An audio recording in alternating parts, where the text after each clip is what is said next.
about being in this play is reconnecting with some old friends and making some new friends along the way. That's probably one of my favorite parts about doing shows here. My favorite part about being in this play is like we get to sing and have fun.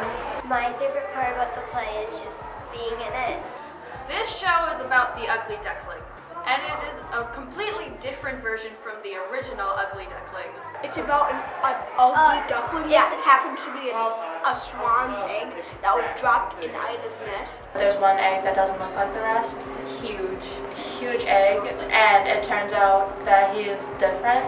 And he always gets picked on by his brothers and sisters.